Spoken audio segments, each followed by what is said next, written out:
magnificent morning, wonderful afternoon, and excellent evening for everyone in the world, wherever you may be watching this show. I am so excited to be here. I took last week off, but I'm back to normal this week. And we are talking about the present moment and finding that present moment, we find our real power in the world. And we'll be talking about that more as the show goes on. And I'm very lucky to have Jean and Raheen joining me again. I haven't seen them in a long time. And of course, Chevali has been here almost every day since Jean disappeared. So you all know Jean Chevali if you have been hanging out. And of course, I am Carla, who started this show, and I hope you enjoy it. With that, I am going to pass the mic over to Jean so we can get this show on the road. Jean? Excellent. And as usual, which you may or may not remember, I like to get quotes regarding our topic. And I start with Buddha, who said, "Do not dwell in the past, do not dream of the future. Concentrate the mind on the present moment." And that's really the essence of mindfulness. So I love this quote. And that's followed by a tried and true quote from Alice Morse Earle, who is a historian and a writer from way back in the last century. And she's the one who wrote, "Yesterday is history, tomorrow is a mystery, today is a gift. That is why it's called the present." I love that. When I first heard that, I was like, I need to write that down, because it really does remind you that the past brings you to where you are today. We can worry as much as we want about the future, but it does no good. Today, in the present moment, is critical. And then the great American philosopher, Goldie Hawn, the actress, said, "Mindfulness can help people of any age. That's because we become what we think."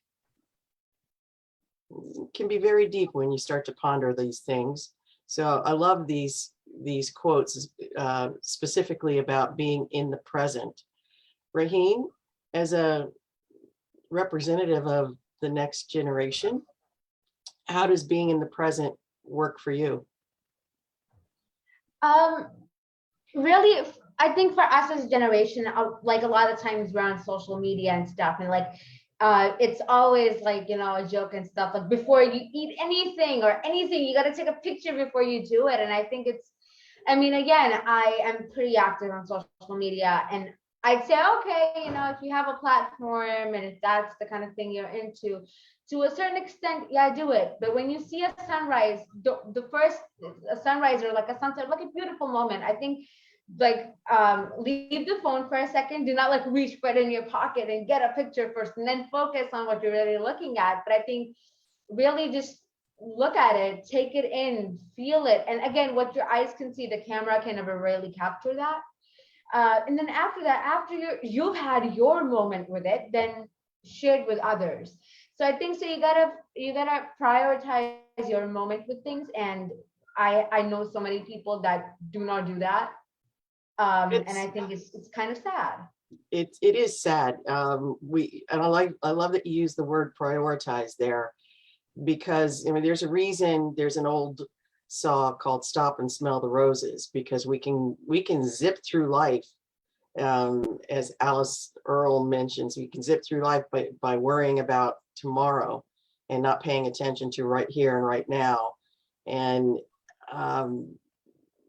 no matter what the chaos is out there, and there's a lot of chaos throughout the world, when you stop and manage those, and not manage, but actually experience those special moments, that enriches you. And when you're enriched, you can enrich those around you. and you can manage the stress much better. So being in the present is powerful for mental health, as well as, just as I said yesterday, health in general. I actually told somebody to take mental out of it. Mental health is health. Shivali, how does this ring with you? Actually, for me, awareness is the key. Like you've used the right word, zipping through. We zip through life and we don't even realize, we are just like, I feel, at least I have felt it, that, life is very mechanical at times, from morning till noon till night, and but if we just stop to think, how many times can we actually remind ourselves that are we aware of what's happening, in the present? I think that is something on which I have been working in my personal life, where I try to be aware of what is happening now rather than pondering and worrying about the past always, because the mind plays havoc at times. And the realization which has come to me is that all that matters is the present. Like, just thinking about the past, what could have been, it's just waste of time actually. And the maximum you can benefit from the past is what are the lessons you are learning, and what are your new ways of reinventing yourself. And for that, the power of now, for me, it's being in the moment, to be aware, even small things. Right now, when I'm speaking to all of you, when we are on this platform, that awareness has to be there. And when we are aware, we begin to listen. We listen to things around us, things speak to us. And as far as time is concerned, time and space, this is all created by our mind. We all know this. So what matters is the present. For me, this is how I look at it. It's very, very true. Yeah, I've been working with kids as a substitute teacher for the last couple of months. And when I'm with the little ones, the 5 and 6 year olds, you are reminded to be in the present, because kids demand attention and you have to pay attention. You can't go through life as a kind of like walking zombie, because they're right there. They're needing something, and if you don't give them the attention, they have ways to get it from you. My grandson, for example, who's 2.5, can command the whole room in one wail. He's in that stage where he's throwing temper tantrums, and everybody stops, and kind of looks at him, and it's amazing how he can grab the whole room. So you have to be aware. And it reminds me of a exercise that I did when I was trying to learn mindfulness. That word didn't quite resonate with me when I first heard it. It's like, mindfulness, what, work with my mind or what? And the teacher I was working with wanted me to just be aware. That's all it is. It's being aware. But there had been such a big rolling amount of pressure on how to be mindful. It was a big trend here in the United States. You have to be mindful, and we don't know how to do it. So I walk into this room and I'm like, I have no clue what you're talking about. And all she did, she gave us all oranges. And she said, smell this orange. Take a moment and just smell this orange. Now, take a peel. Now smell that. Bring it up to your nose and just breathe in deeply. And by the time that we were done peeling the orange and eating the orange and feeling the orange juice going down your chin and really paying attention, about 20 minutes went by. And then she said, you just did a meditation on oranges. And I was like, what? I was expecting some, big magic, and she said, this is what mindfulness is. Slowing down, being aware of this moment, and enjoying it for just that nanosecond, because it's gone. As Raheen, as you said, if you're watching a sunset, enjoy it, because you take the time to take the picture, it's not going to be quite the same. In fact, when I lived on the coast, we had this, I heard this thing, if you watch the sun and you keep watching the sun as it goes down, just as it hits the horizon, there's this mysterious green flash. And it's an optical illusion, of course, because the sun is kind of yellow the way that we see it, and the ocean is kind of blue. So of course, yellow and blue makes green, but it's the way that the sun shines down just as it's going under the horizon. So I would stare out my window at a sunset and just kind of stare at it, and I'd really be present because I'm looking for that little green dot. I want to see that mystery flash. It was a great exercise for me to remind myself to be here in the present. And with the chaos that we're seeing throughout the world, I think it's really important that we learn to be in the present. It's good for our health. It's good for our mental well-being to be in the present and to be thankful for what we have, because we can make order in our own little world. You know, I'm not sure that I can change the order in the bigger macro world, but I can change it in my world. And when we all take a minute to change the chaos into order in our own little worlds, we'd be amazed at how powerful we can be. You know, we can make a change, somebody else will make a change, and so on and so on. And pretty soon the whole world has changed. That's taking that one single step to be aware and to be mindful. Raheen, you're saying you're nodding? Yeah, I'm nodding. And whenever I agree with something, I would nod. Like I think like every other human being, like that is my thing. Well, nodding is good. I was going to say, what does this bring up for you? What? What does this bring up for you? How do you mean that? Kind of like rephrase it.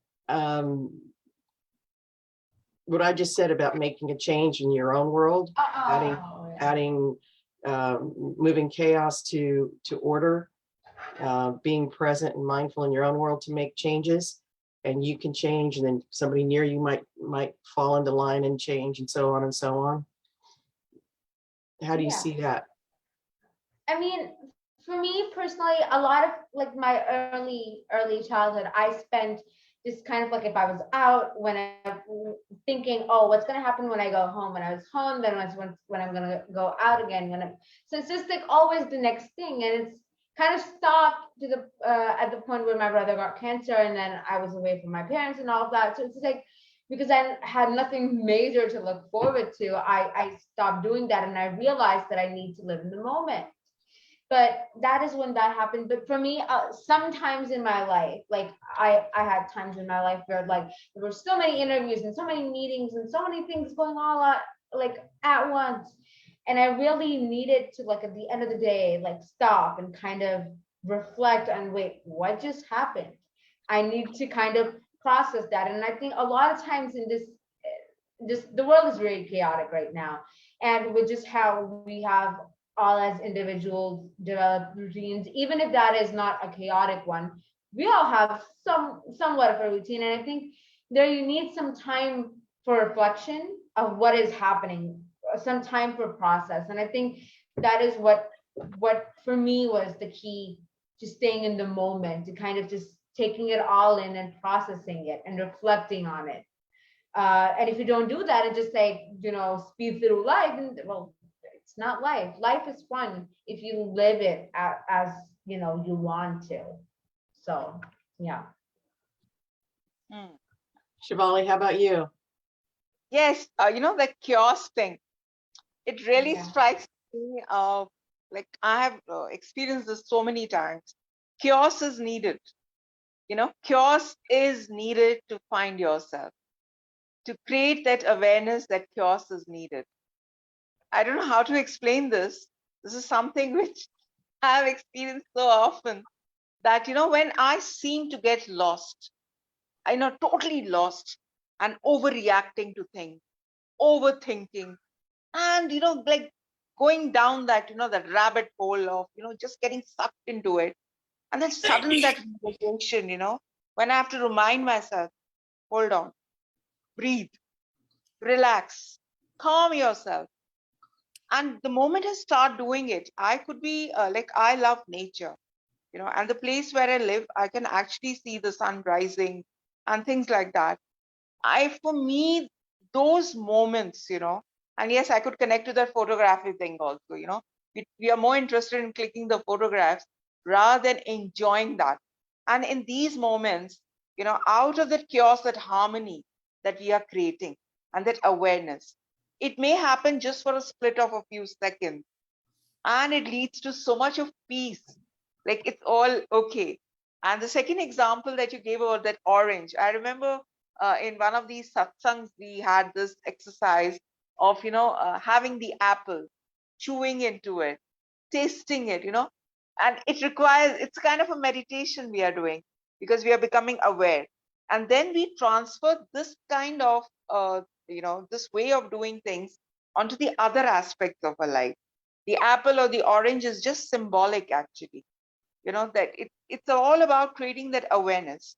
So the chaos is needed.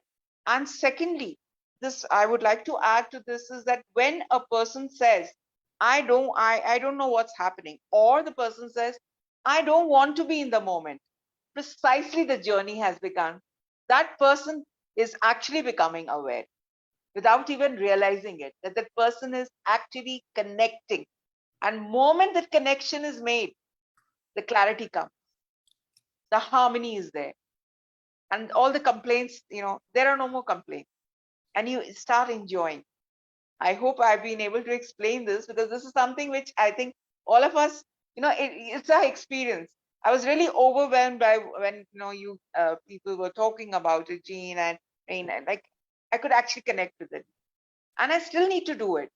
Well, It's not like you'll achieve it in one day and some miracle has happened, as Jean pointed out, and like you found something, the diamond or something. No, it's an ongoing process. This is what life is all about. This is what life is all about.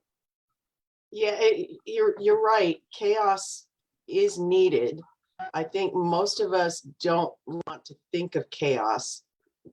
If I listen to my friends and colleagues, but change begets chaos. If we don't change, if we don't grow, if we don't learn from something, we're going to be stagnant. But to change means mixing things up. I love the other. I should write a book just of quotes. I love the quote about the definition of insanity is doing the same thing the same way and expecting different results. You don't get different results without changing, and that means work. And good Lord, we work enough, right? I don't know about you guys in your countries, but in the United States, they really want us to work day and night. Since the pandemic, there's like, it's 24/7. It's an email. I sent you an email last night. Uh-huh. Well, you didn't answer. Uh-huh. Well, why are you just saying uh-huh? I wasn't working. And I get in trouble for saying that, but I really work on my balance. But that chaos is necessary. The sad point is that we don't pay attention to chaos until it's really negative. We're going through something right now in the US. We had a horrific incident last week where it was a shooter and 19 children were killed. I'm sure it's covered everywhere. It's Yes. awful, and everybody's up in arms and they're like, we got to change, we got to do something now. Well, yeah, we got to change. Yes, it's chaos. And until we do something different, it's going to be the same. And that's what we have to underscore when we want to grow, when we want to change, when we want to be better. We have to put the work in and make that change. And that's why I was not really arguing, but having let's call it a bit of a heated discussion with somebody. And it was about mental health, because that seems to be the response from one side of the political spectrum, is this is about mental health and we're not doing anything about it. Well, yeah, you're right, but it's not about mental health. It's about so many other things. It's all part of the layers. But I was like, but stop. I literally want to tell you something. And he said, what? take mental out of it. There's no stigma in asking for help. There's no stigma in going to a therapist or a psychiatrist or whatever you end up doing for your mental health. It's health. And this young buck, was like, no. Health is like physical. It's your stomach. It's your head. I go, and really, you don't want to argue with me, especially when I'm feeling like talking to somebody. I was just like, no, because if I'm going into a mental health crisis, my head hurts. My stomach might be upset. I might have some aches and pains and not be able to get up. But if you deal with the mental side of it with your therapist or whoever you need to work with, you can power through that and it doesn't stop you. So it's all part of the same picture. We are walking chemistry labs. And he was like, oh, so I actually got him to think differently about it. But Raheen, you said something, and I'm going to first admit that Carla's looking like she wants to say something, so I'm going to turn it over to her in a minute. Not quite yet. You can talk to Raheen and I'll come back. I'll come in. Raheen, you said something about taking time to process and to reflect on what's happening. That is extremely important. And that's a step that I know in my world, we don't honor, we don't make time for it.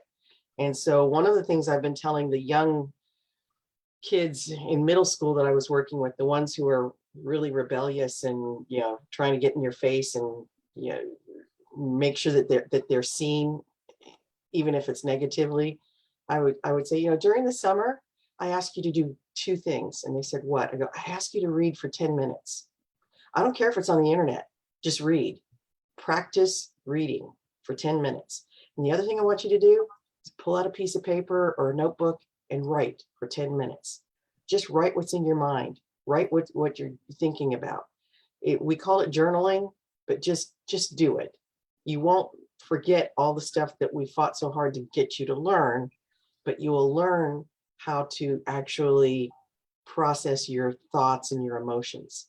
And they're like, oh, Mrs. A, you're full of it. I'm like, just try it. So I challenged them.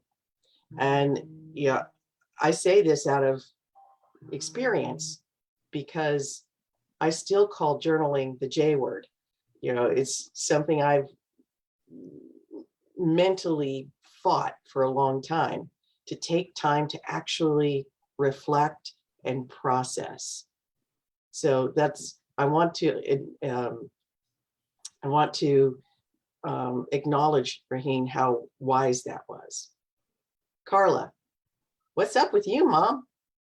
We're letting Raheen answer. Yeah, I mean, I just wanted to say it's very true about processing and about chaos. It's a very necessary part of life, and it kind of is there to make you understand the fact that you need to get out of it, get out of that whole thing, make changes to your life. And I think that is exactly why it's important. That's all I have to say. I'm actually very curious to hear what say has to say. What did I say? No, what you have to say, because you've been in the conversation. What's your take on it? Well, my take is, even a minute ago is the past, and a minute later is the future.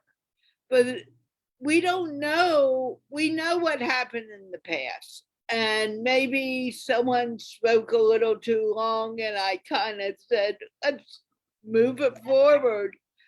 But it's over now. It doesn't matter. And what's happening in the future, that person may get mad at me and say, well, Carla, you're talking for more than you should be talking. And remember that. But if I worry about what's going to happen in the next minute, it takes me out of the present moment. And if I get concerned about upsetting someone, it also takes me from the present moment.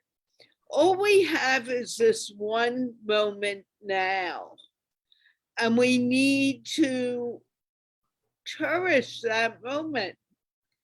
Worrying about the past, there's nothing you can do once you've said something, it's out there. And there's nothing you can do about the future. So all we have is this moment, and we may as well just be in the moment. My dog died last week. It was very difficult for me, and I needed to be in that moment of weirdness, dealing, I don't have a dog to walk now. What am I going to do? I don't have to get up early and walk the dog. But worrying about when he was going to die didn't also allow me to cherish the last moments I had with him. So what is best? Worrying or regretting, or just being in this present moment? Raheen, you have been nodding the whole time. So Actually moving my chair such that it looks like I'm nodding. That is why you guys think I'm nodding to everything. But it is very true, though. A lot of times when people would say, "Oh, being in the moment," like just being in the moment, it's usually I think, or it's just me that thinks that people think, oh, they're referring to the happy moments, right? Okay, it's your birthday, you're cutting the cake, it's a new year, it's a new beginning, be happy, be in the moment. But I think it's also by the moments of grief, moments that are sad moments. And I think it's equally as important being in the moment then to kind of process that and get over it and not let the whole weird feeling build up to the point where you do end up having health issues.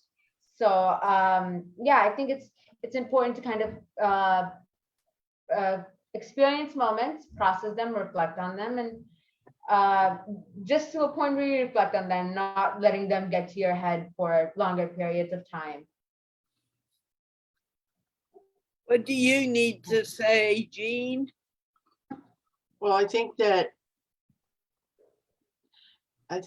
reminding ourselves to take a breath helps us get in the moment. And one of the things that I like to remind people when I see stress, I was like, take a deep breath. Literally, you can't be stressed when you're breathing deeply. We breathe up here shallowly, and that's breathing to live. That's the breathing we learned when we were babies. But in every mindfulness practice that I've ever experienced, they talk about breathing all the way down to the bottom of your gut. Well, they're actually talking about using all the lobes of your lungs and pulling in as much air as possible, which physiologically brings more oxygen into you, but it also moves you from thinking in that fight or flight, kind of stress way to the frontal lobe where it's more logical. And you really can't be in a moment of stress when you're taking a deep breath. And if you know that, then you're more likely to go. So picture this: I have a class of 7th graders, and they are just chaotic. Let's say they invented the definition of chaos. They got a substitute. Woohoo! And I made them all stand up and hands go up. We're going to breathe. 1, 2, 3, 4. And then we're going to come down. 1, 2, put to the side to hold it, and then down when we let it out. And we kept doing that until I finally got them to calm down. And they're like looking at me like, what? I go, yeah, this is your yoga exercise for today. And we're going to do it every time you get out of control. It was just the simple act of breathing made them act differently. And so I went into the 1st grade and we taught them to breathe. It was like my go-to tool when I introduced myself. First, we're going to learn to breathe. And then when I say class, class, class, we're going to take a deep breath. So I'm trying to teach the little ones. So by the time they become those 7th graders, they're so much easier to deal with. but just taking that deep breath, that helps us, and it does wonders for your mental clarity to get more oxygen into your brain and to think logically and not emotionally and in fear. Take a deep breath. It's what I teach people when they're getting ready to speak in front of crowds of thousands. Take a deep breath. Look out at the crowd. Everybody wants you to be successful. Now speak. So it's a very powerful tool that we don't talk about too often. And yet we spend a lot of money trying to figure out how to be more relaxed. Carla, how many times have I told you to take a deep breath when we're talking? Many times, and usually as you're saying it, I've already started doing it. But Yeah, that's it's just a if reminder. you think for a moment, the breath is the only thing that we have constantly. It's the only thing that will settle us down and clear the mind out. Our minds are like monkeys. They're constantly jumping around and saying this is good, that's bad, and blah, blah, blah. If we want to be happy and continue being happy, then we need to be attuned to who we really are. And beyond the thoughts is that place of silence. And in that silence, you come to that quiet place that tells you, oh, your thoughts are correct in this direction. You find out what you like and what you don't like and how to move forward in them. Shivali, do you have anything to say? Yes, definitely. What Jean has pointed out, I could connect to it, and even you mentioned it. It's about this breathing, that centering. A lot of people call it centering yourself. And for me, like when I took my training, this kind of stuff and journaling, I've done all that, and I teach others also. So, like actually, basically, what we are doing, we are becoming aware. We are becoming aware because we are lowering our brain frequency. It's like lowering yourself. And now different people have used different words for it. So when you're breathing, the deep breaths we take, breathe in, breathe out, basically you're centering yourself, and it enables this this monkeying mind of ours, as we call it. It helps to lower our brain frequencies. It helps us to go to a deeper dimension, that silence thing that Carla has been mentioning. You get into your deeper dimensions, you are getting into your own connection.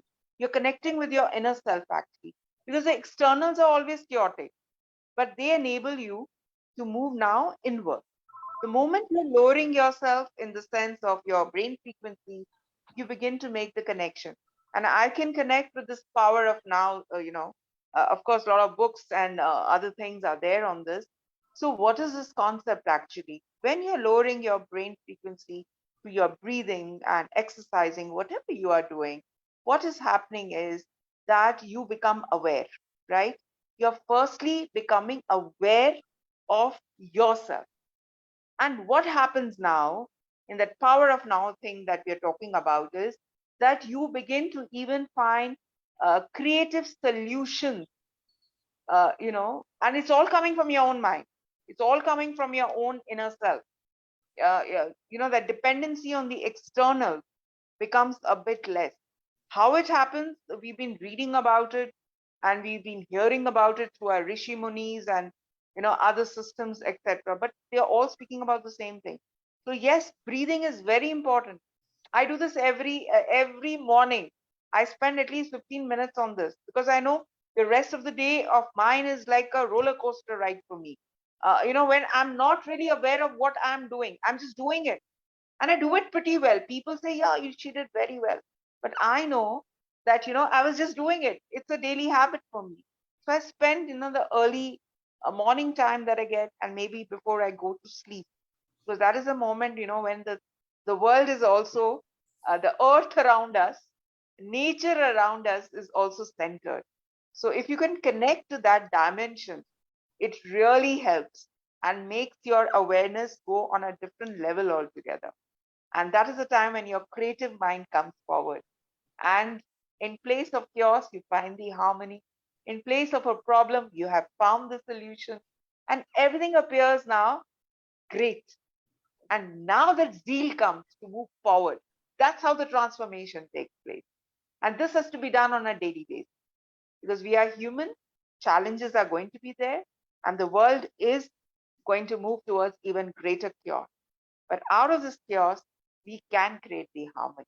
That is the good news. So this is the Yeah, power of now. You have to do it now. yeah, there, We don't think about, the there's an, past.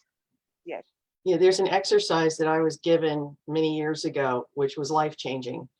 Um, the person that was talking to me wanted me to slow down, to manage stress, to, actually I was sent to, to her because of stress issues. And I was resistant. I will tell you, I was resistant. No, that's not going to work. No, yeah, that's just silly stuff. But she said every time, I was driving every day. So every time you're at a stoplight or a stop sign, take a moment to take 3 deep breaths. And she walked me through it with that 1, 2, 3, 4, hold 2, 3, 4. And I was like, nah. And I was that driver that was holding onto the steering wheel and cussing out people who would cut in front of me and stuff. And one day, after about 2 weeks of doing this, really mindfully paying attention and taking those deep breaths because she told me I had to, and because she was a person of authority for me at the time, I thought I better do it, right? Well, I'm driving down the highway with my son, who was about 4 at the time. I'm driving down the highway and somebody cuts me off. And normally my son would hear me say a few words that he knew he couldn't repeat. And this time I took a deep breath and I turned it to him and I go, well, there's somebody who needs to get somewhere 5 seconds faster than us. And we both laughed. And I took a moment at that point and I became aware that, oh my, this is working, and I started to do it more because I had been so resistant. I didn't think it would make any difference. But that moment when I got my son laughing and we were laughing about something I used to scream about in the, while you're driving in the car, slow down or whatever. I was like, oh my, this is progress. And I have completely changed my world since learning that one thing. So I challenge the people watching to find something that they do every day and make that their reminder to take 3 deep breaths. And that without changing your world hugely, just that one little step will open up a whole new world. And to me, that world became more ordered, less chaotic. I was able to handle things. I always go back to what they taught us as kids. Carla, did you teach people this when you were teaching? It was movement. And they would tell us, be a tree, and then move like the willow, just be flexible. And when something comes at you, you just bend with it. And, as a kid, we thought it was just fun dancing. But in reality, it's a way of life. When something comes at you, go, woo, don't fight it, go with it. And then you can get into that rhythm and manage it. And learning to breathe was that gestalt moment for me to make those changes. And I invite everybody to try just that one step, reminding yourself to breathe every day. Whether it's like I was giving, every stop sign or stoplight, or, if you get on a bus, use that, or whatever, Raheen, you're agreeing with me again? Yes, I am agreeing with you again. Well, is that something that you and your friends would the word just went out of my head, that you and your friends would benefit from I learning to think breathe? yes, it's breathing is very interesting, and I think it can change a lot of things. And I love what Carla said, because she said breathing is the only constant thing.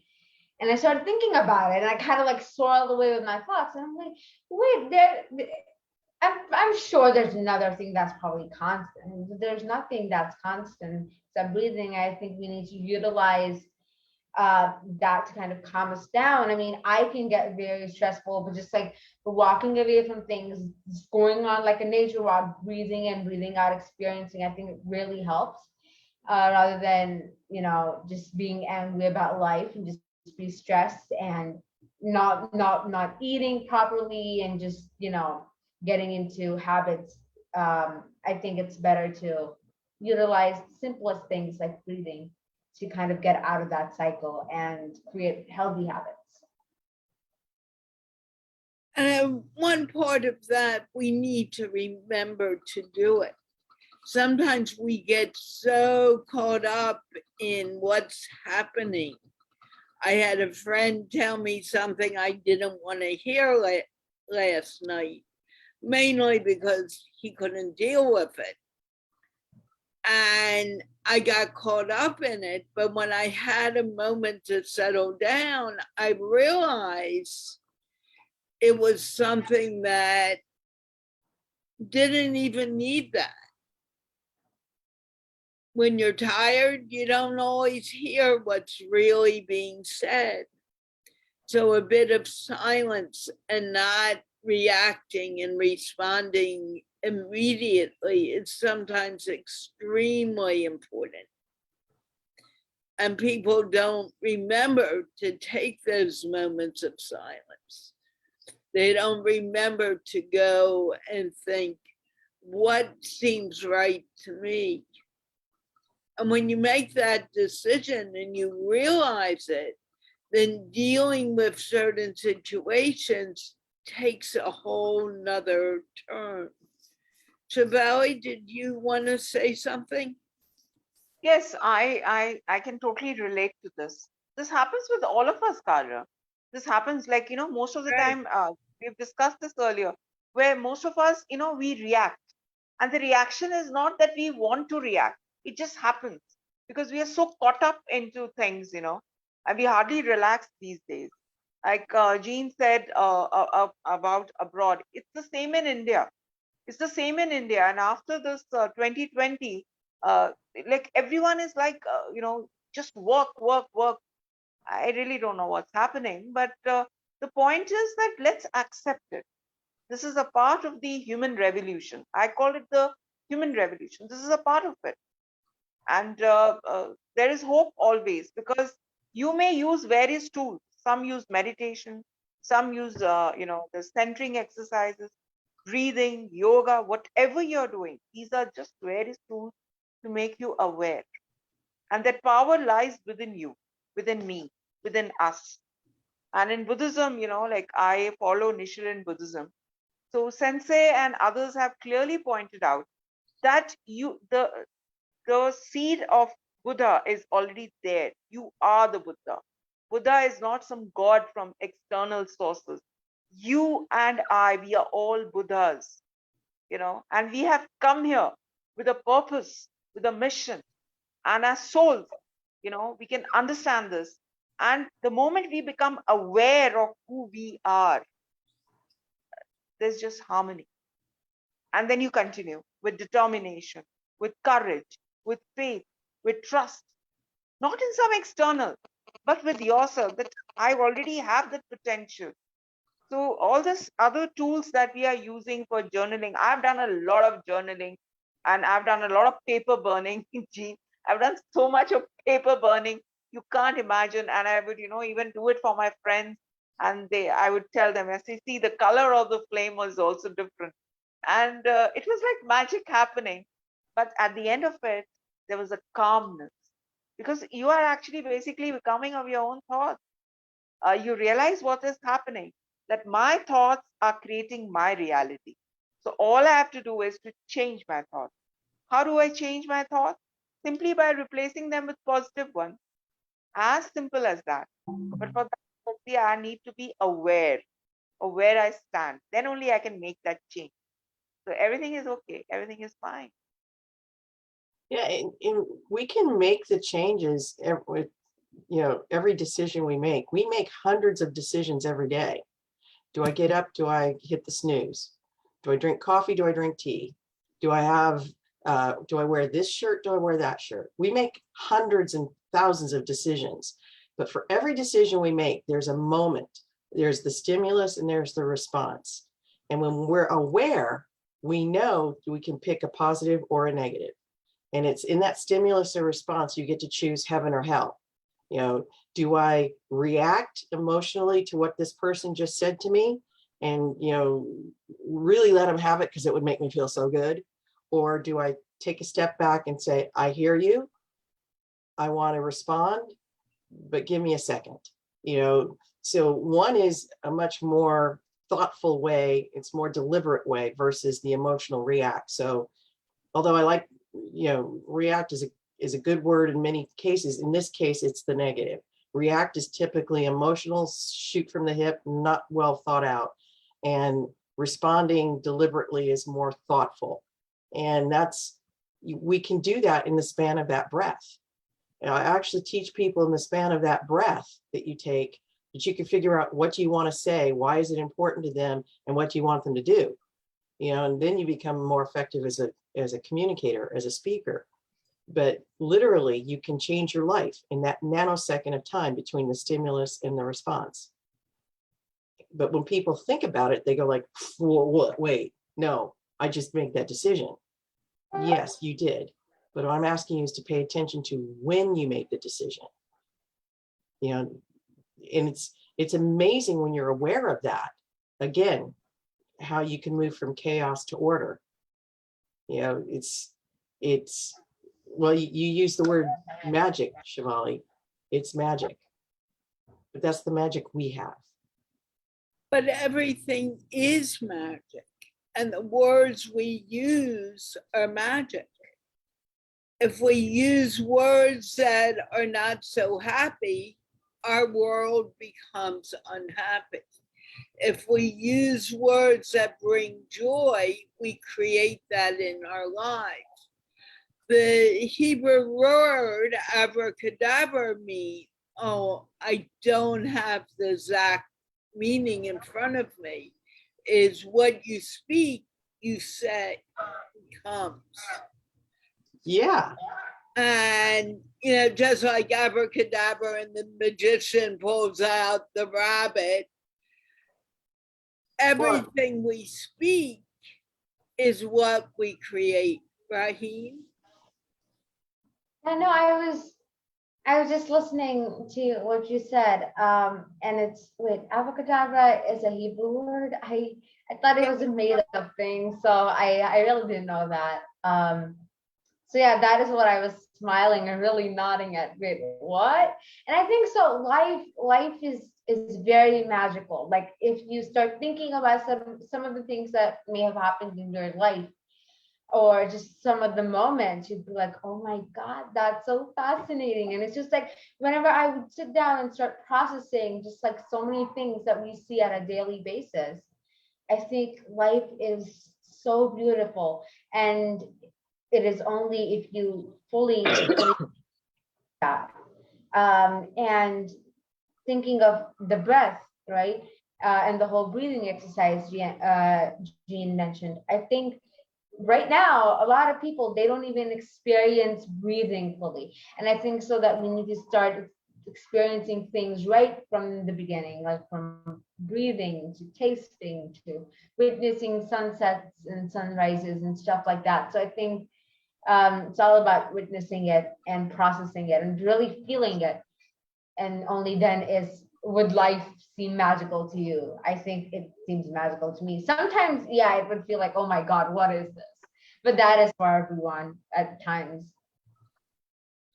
Actually, as you were talking, I went and I got the exact translation of abracadabra, and I'm going to read it.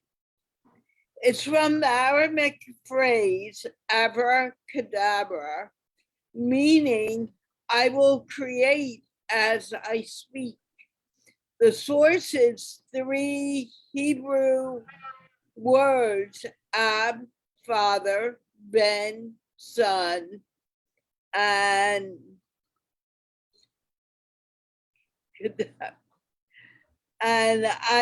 Akadash, which is the Holy Spirit.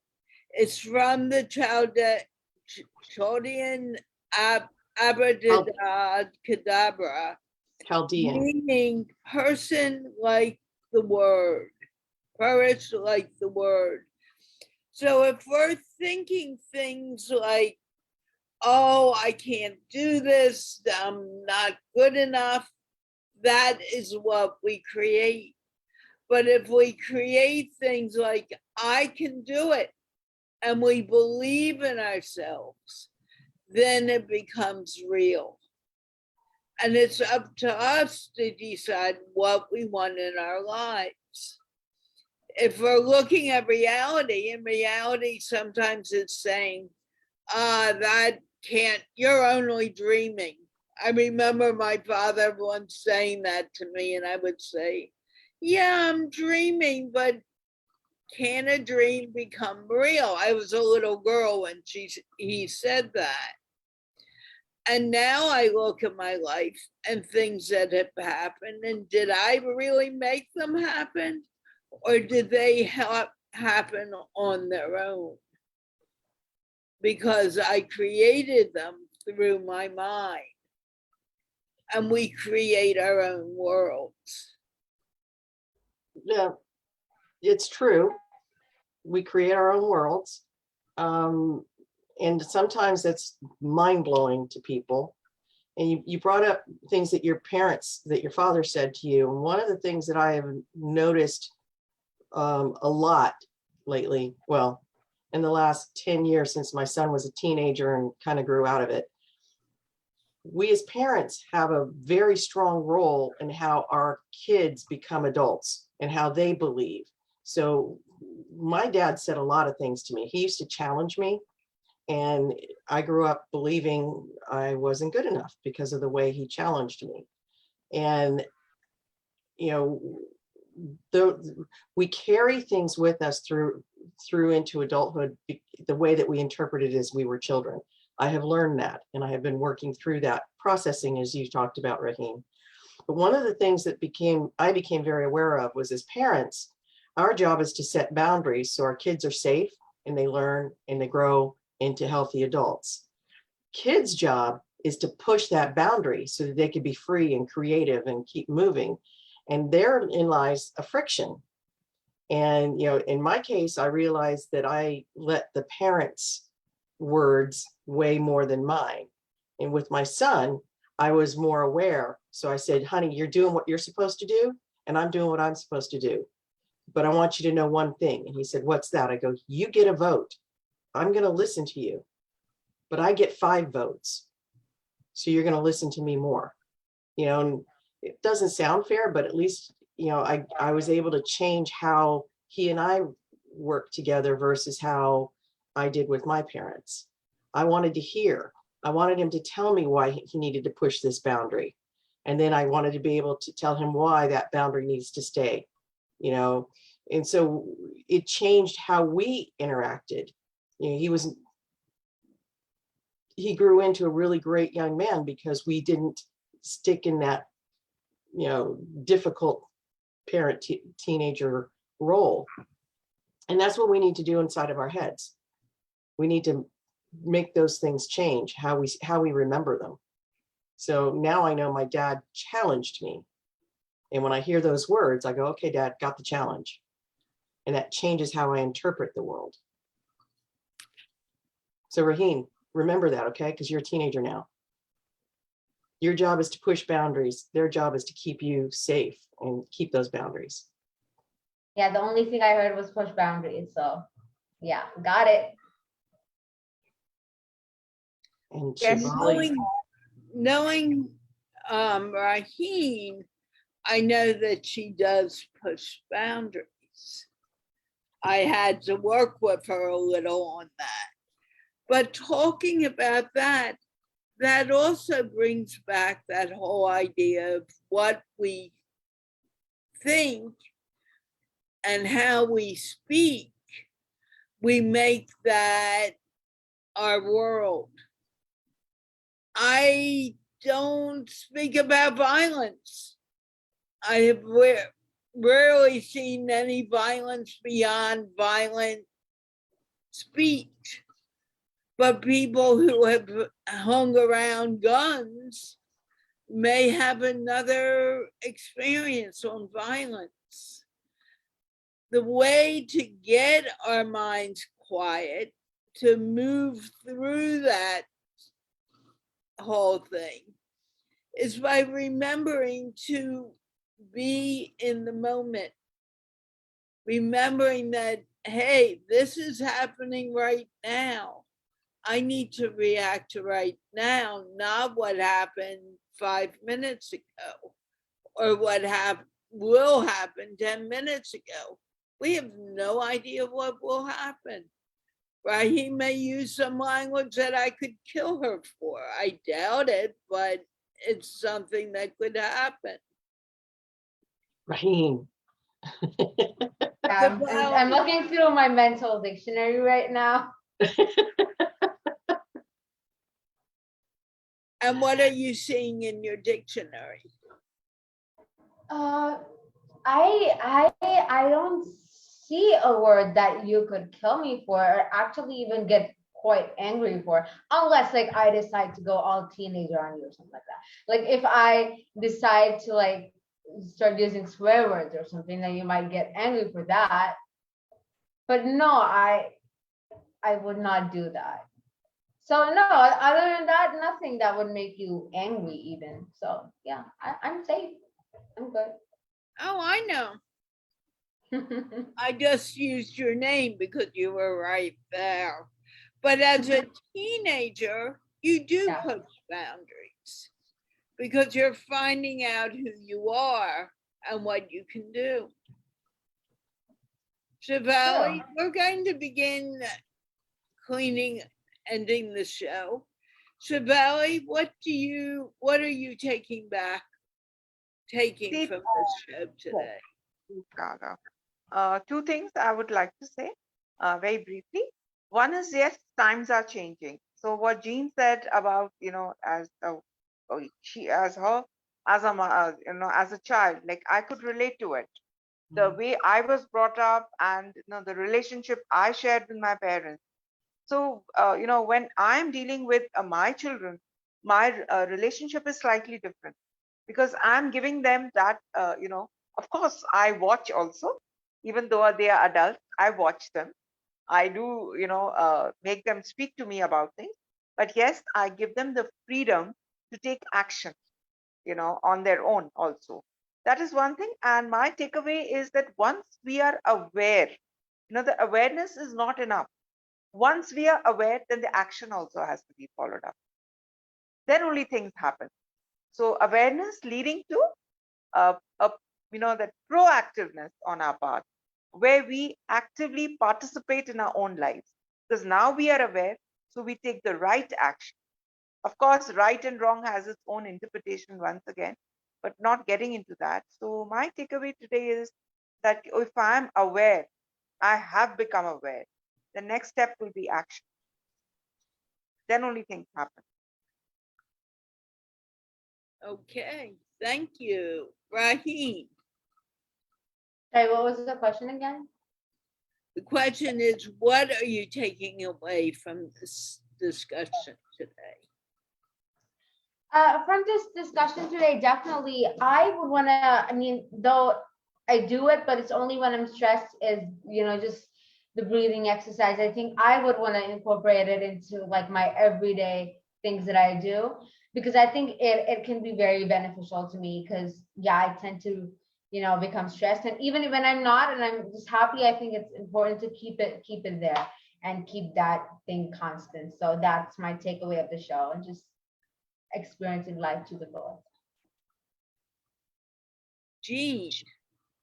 You have some wise people on this show, Carla. Just wanted to acknowledge that. I think that I love the reminder to process things and to reflect on things, so that we can move forward in the present time. The reflection is to make sure we understand the lessons learned so that the past doesn't continually keep coming back. I mean, literally, there are times when I know I look up the sky and go, look, learn the lesson. Can we move on? But apparently you don't necessarily learn them, so you keep repeating it, right? So I think that adding that moment to process and to reflect is critical. And understanding that, as Shivali said, chaos is important. Chaos actually leads to change if we know how to manage it. And it's that change that, that's the other constant, Raheen, by the way. Breathing is the only constant, but change is also one of the only constants. If we can acknowledge that change is normal, then we won't resist it. And we can be in the present and go, oh yeah, we're changing. Oh, look at that beautiful sunset. Just because where I live, there's lots of fires, and the sunsets become spectacular because of the smoke and stuff in the air, but they're spectacularly colorful sunsets. So you have to enjoy that, even though something is going on that's not so great. So taking the time to understand chaos is needed, change is needed, lessons need to be learned, reflecting on it, and allowing yourself to be you. It's critical to be you. Carla, what are you taking away? The importance of the moment and how we need to address the moment instead of everything that happens in the world. Because really all we have is the moment, and that's why it is called the present.